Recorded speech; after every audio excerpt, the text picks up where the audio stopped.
25শে বৈশাখ সকালেই ব্রিগেডে বিজেপি সরকারের শপথ গ্রহণ অনুষ্ঠান, যে অনুষ্ঠানে উপস্থিত থাকবেন খোদ দেশের প্রধানমন্ত্রী, কেন্দ্রীয় স্বরাষ্ট্রমন্ত্রী, বিজেপির সর্বভারতীয় সভাপতি। বিরাট জয়, এবং যে কারণে সরকারের শপথ গ্রহণ অনুষ্ঠানটা বড় করে করা হচ্ছে এবং সম্ভবত সেই কারণেই ব্রিগেড প্যারেড গ্রাউন্ডকে বেছে নেওয়া হয়েছে। সরাসরি সৌভিক মজুমদার আমাদের প্রতিনিধি সেখান থেকে রয়েছেন। একবার প্রস্তুতির ছবিটা তোমার ক্যামেরার মাধ্যমে দেখতে চাইবো সৌভিক।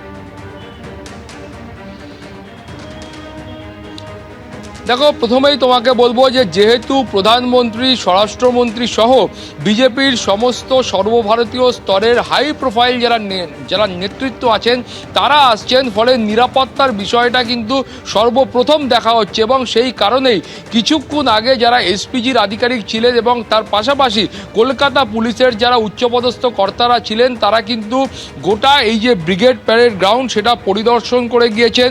ফলে এই ব্রিগেড প্যারেড গ্রাউন্ডের কোথায় গিয়ে মঞ্চ বাঁধার কাজ হবে, কোথায় গিয়ে সার্বিকভাবে ব্যারিকেড করা হবে, সেই সমস্তটা তারা কিন্তু এই মুহূর্তে খতিয়ে দেখেছেন।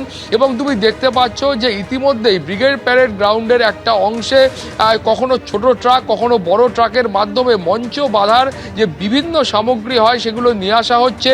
সামনে যে ছবিটা তুমি দেখতে পাচ্ছ, এই ট্রাকে করেই কিছুক্ষণ আগে এই সভার জন্য বেশ কিছু বা এই অনুষ্ঠানের জন্য বেশ কিছু চেয়ার এবং তার পাশাপাশি একটি টেন্ট নিয়ে আসা হয়েছে। তারপরে তোমাকে সেই যে গোটা ব্রিগেড প্যারেড গ্রাউন্ড রয়েছে সেই সভাস্থলের একেবারে যদি ধারের দিকে হয়, সেখানে তুমি জানো স্বাভাবিকভাবেই এত লোক আসলে, এত মানুষ আসলে তার একটা নিরাপত্তার বিষয় থাকে। সেই কারণেই ইতিমধ্যেও কিন্তু বাঁশ নিয়ে আসা হয়েছে এবং সেটা দিয়ে মূলত ব্যারিকেডিংয়ের যে কাজটা রয়েছে, অর্থাৎ এই ব্রিগেড প্যারেড গ্রাউন্ডকে চারদিক থেকে ঘিরে ফেলার যে কাজটা রয়েছে সেইটার জন্য কিন্তু এই বাঁশ নিয়ে আসা হয়েছে। তার পাশাপাশি তোমাকে বলবো যে একেবারে এইখানে ইতিমধ্যেই কিন্তু বিজেপির যারা পশ্চিমবঙ্গের এবং যারা এখানকার নেতৃত্ব রয়েছে তারা এসেও গোটা ব্রিগেড প্যারেড গ্রাউন্ডের এই যে সভাস্থল বা যেখানে শপথ গ্রহণ অনুষ্ঠান অনুষ্ঠিত হবে সেইটা তারা এই মুহূর্তে ভিজিট করে দেখছেন, তারা পরিদর্শন করে দেখছেন।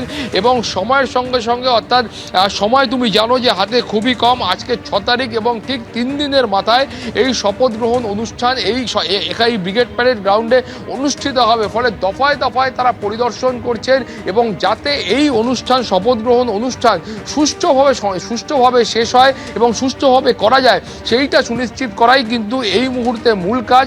তুমি দেখতে পাচ্ছ এই মুহূর্তে যে একটি তাঁবুর কাজ সেটা কিন্তু ইতিমধ্যে শেষ করা হয়েছে এবং এটা মূলত একেবারে পরিদর্শনের জন্য, অর্থাৎ এই মুহূর্তে যে পরিদর্শনের কাজ চলছে বা বিভিন্ন বিজেপির যারা নেতৃত্ব এখানে উপস্থিত হচ্ছেন তারা যাতে এখানে এসে গোটা এলাকাটা পরিদর্শন করতে পারেন, সেই কারণেই আপাততভাবে এই তাঁবু বানানো হয়েছে। ফলে সামগ্রিকভাবে যে প্ল্যান রয়েছে বা যে পরিকল্পনা রয়েছে সেই পরিকল্পনার বাস্তবায়ন সেটা যেন অত্যন্ত দ্রুত হয়, একেবারে অত্যন্ত দ্রুত যাতে বাস্তবায়ন হয় এই পরিকল্পনা, যেটা শনিবারের জন্য করা হয়েছে শপথ গ্রহণের জন্য, সেইটা একেবারে অগ্রাধিকারের ভিত্তিতে দেখা হচ্ছে। সৌভিক, তুমি আমাদের সঙ্গে থাকো। আমি এইখানে দর্শকদের একবার দেখাতে চাইবো এই শনিবারের শপথ গ্রহণ অনুষ্ঠান নিয়ে বিজেপি রাজ্য সভাপতি তিনি আজকে কি বলেছেন।